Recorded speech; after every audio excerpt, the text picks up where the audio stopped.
வேதம் சொல்லுகிறது ஒரு அழகான வார்த்தை சிங்கத்தை குறித்து டிஸ்கிரைப் பண்ணுது. எதற்கும் பின்னடையாத சிங்கம் அப்படின்னு சொல்லி.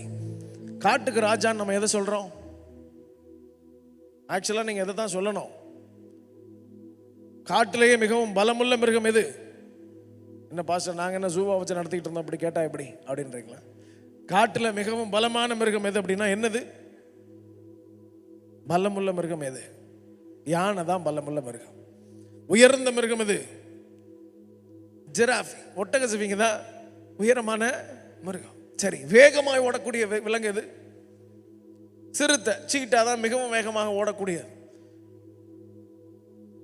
கொம்பே இல்லாம, அதாவது கால்சியம்ல டஸ்க் இல்லாம தன்னுடைய சதையினாலே கொம்பு இருக்கிற ஒரே மிருகம் எது அப்படின்னா காண்டாமிருகம்.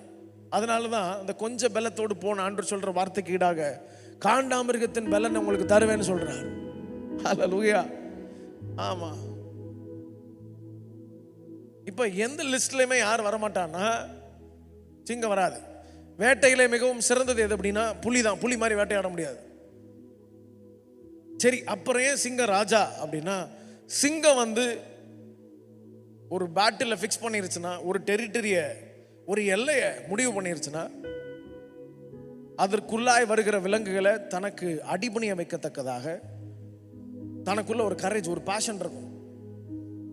அதுக்குள்ள என்ன இருக்காதுன்னா பயம்னு ஒண்ணு இல்லவே இல்லை. ஆமென். அதுக்குள்ள சிங்கத்துக்குள்ள மேக்சிமம் ஆஃப் த லைன் அப்படிதான் இருக்கும். தங்களுடைய பிள்ளைகளுடைய உணவுக்காக, சிங்க குட்டிகளுடைய உணவுகளுக்காக இந்த பெண் சிங்கங்களை போல போராடி ஜெயிக்க வேறொரு விலங்கு காட்டில் எங்கும் இல்லவே இல்லை.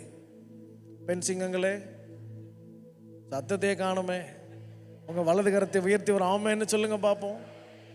நீங்க சிங்கன்றது உங்களுக்கு தெரியுமோ தெரியலையோ, ஆண்களுக்கு ரொம்ப நல்லா தெரியும்.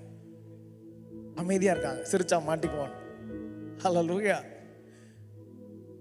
பெண்கள் வந்து பலவீனமான பாண்டவன் இருக்கா? இல்ல, மனைவிகள் தான் பலவீனமான பாண்டவன் இருக்கு. திருமணத்திற்கு முன்பதாக வீர மங்கைகளாக இருந்தவர்கள் எல்லாம் ஆஃப்டர் வெட்டிங்க்கு அப்புறம் கணவனை சார்ந்து அடங்கிடுவாங்க. அது வந்து ஒரு தாழ்மை. நல்லது, கர்த்தர் ஆசீர்வதிப்பாரா. ஆமென். உடனே ஆண்கள் வந்து இதான் சாக்கு அப்படின்னு ரூல் பண்ண ஆரம்பிச்சிருவாங்க. அதிகார துஷ்பிரயோகம் செய்யக்கூடாது. அவங்க மேல கர்த்தர் ஒரு மிகப்பெரிய பொறுப்பை வச்சிருக்கிறார். ஆமென். குடும்ப தலைவர்ன்றது வந்து தலைமைத்துவத்தை தாண்டின ஒரு பொறுப்பு. It's a responsibility. ஹல்லேலூயா. நான் அடிக்கடி சொல்லுவேன், உங்களுக்கு ஒரு குழந்தை பிறந்த உடனே அந்த பிள்ளைக்காகவும் அந்த பிள்ளையினுடைய வாழ்க்கை துணைக்காகவும் ஜெபம் பண்ண ஆரம்பிச்சிருங்க. ஆமென். ஏன்னா அவர்களோடு பல ஆண்டுகள் பயணிக்க போற ஒரே நபர் யார் தான்னா வாழ்க்கை துணை தான்.